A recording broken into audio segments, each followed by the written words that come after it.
إن الحمد لله نحمده ونستعينه ونستغفره ونؤمن به ونتوكل عليه ونعوذ بالله من شرور أنفسنا ومن سيئات أعمالنا.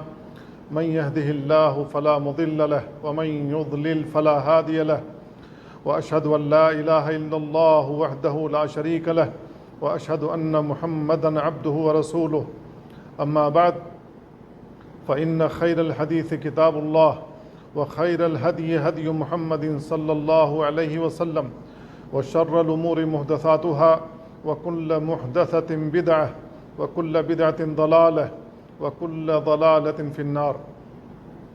اتقوا الله عباد الله وراقبوه، فالتقوى سبب للخير والثواب والنجاة من الشر والعقاب. قال الله عز وجل: ولو أنهم آمنوا واتقوا لمثوبة من عند الله خير لو كانوا يعلمون. عباد الله، من مقاصد الشريعة المداومة على العبادة وإن كانت قليلة. قال تعالى: الذين هم على صلاتهم دائمون. قال صلى الله عليه وسلم: أحب العمل إلى الله ما داوم عليه صاحبه وإن قل.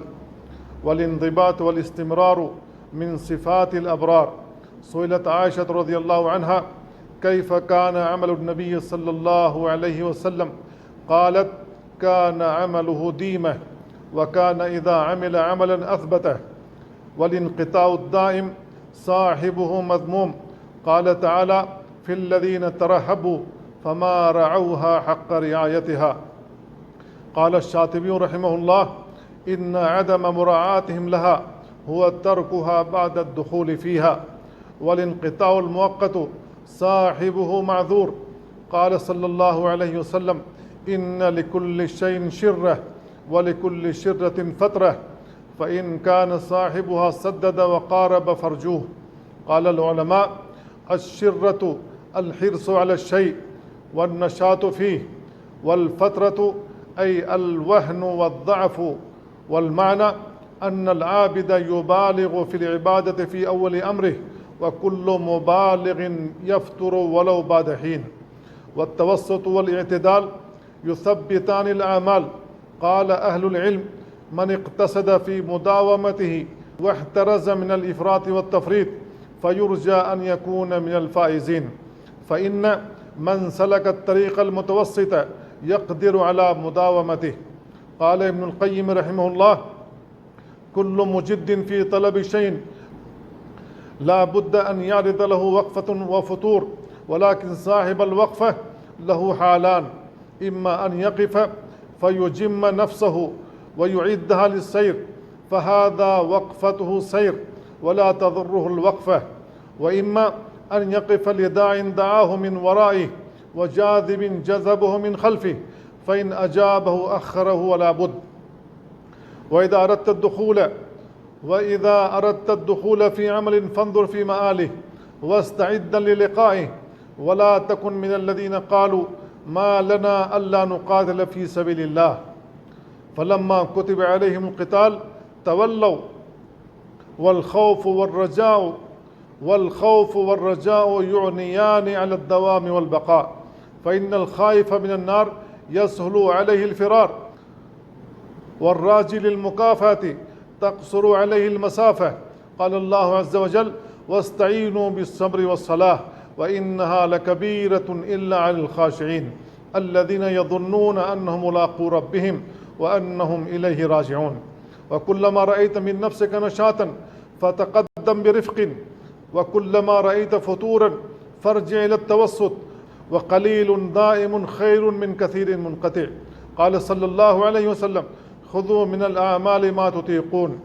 يقول النووي رحمه الله: أي تطيقون الدوام عليه بلا ضرر. وفيه دليل على الحث على الاقتصاد في العبادة واجتناب التعمق. والقليل الدائم خير من الكثير المنقطع، لأن بدوام القليل تدوم الطاعة، بحيث يزيد على الكثير المنقطع أضعافا كثيرة. والتشديد والتكلف سبب للانقطاع والتخلف. قال صلى الله عليه وسلم: سددوا وقاربوا واغدوا وروحوا، وشيء من الدلجة القصد تبلغوا. قال ابن حجر رحمه الله: سددوا أي اقصدوا بعملكم الصواب، وقاربوا أي لا تجهدوا أنفسكم في العبادة لئلا يفضي بكم ذلك إلى الملال فتتركوا العمل. الغدو السير من أول النهار، والرواح السير من نصف النهار، والدلجة سير الليل، وفيه الحث على الرفق في العبادة، وعبر بما يدل على السير لأن العابد كالسائر إلى محل إقامته وهو الجنة. القصد أي ألزم الطريق الوسط. والفتور بعد النشاط أمر لازم لا بد منه، فمن لم تخرجه فترته من فرض ولم تدخله في محرم فيرجى أن يعود خيرا مما كان.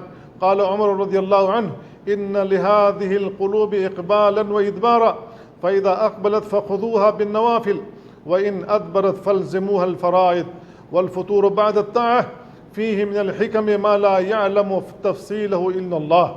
قال ابن القيم رحمه الله: وفي هذه الفترات التي تعرض للسالكين يتبين الصادق من الكاذب، فالكاذب ينقلب على عقبيه ويعود إلى طبيعته وهواه، والصادق ينتظر الفرج ولا ييأس من روح الله، ويلقي نفسه بالباب طريحا ذليلا كالإناء الفارغ. فإذا رأيت الله أقامك في هذا المقام فاعلم أنه يريد أن يرحمك ويملأ إناءك. المداومة على القليل من قيام الليل أفضل من كثير لا يداوم عليه. قال الشيخ الإسلام ابن تيمية رحمه الله: استحب الأئمة أن يكون للرجل عدد من الركعات يقوم بها من الليل لا يتركها، فإن نشط أطالها، وإن كسل خففها، وإذا نام عنها صلى بدلها من النهار.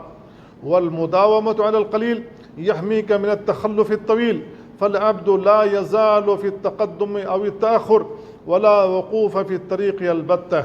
قال جل وعلا: لمن شاء منكم أن يتقدم أو يتأخر. وليس المطلوب أن تكون بعد رمضان كما كنت فيه من الاجتهاد، بل أن تكون بعده خيرا مما قبله، وقليل ثابت خير من كثير منقطع. قال صلى الله عليه وسلم: يا عبد الله لا تكن مثل فلان كان يقوم الليل فترك قيام الليل. والمحافظة على النوافل سياج لحفظ الفرائض وجبر لنقصانها، فداوم على فعل الخير ولو قليلا، واحذر من فعل الشر ولو حقيرا، فمن يعمل مثقال ذرة خيرا يره، ومن يعمل مثقال ذرة شرا يره. عباد الله، إن الله وملائكته يصلون على النبي، يا أيها الذين آمنوا صلوا عليه وسلموا تسليما. اللهم صل على محمد وعلى آل محمد كما صليت على إبراهيم وعلى آل إبراهيم إنك حميد مجيد. اللهم بارك على محمد وعلى آل محمد كما باركت على إبراهيم وعلى آل إبراهيم إنك حميد مجيد.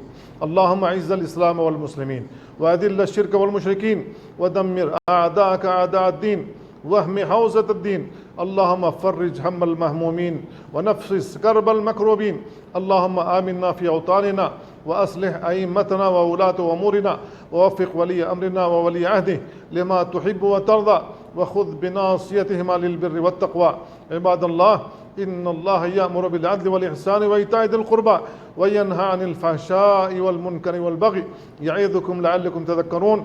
فاذكروا الله العظيم الجليل يذكركم، واشكروه على نعمه يزدكم، ولذكر الله أكبر، والله يعلم ما تصنعون.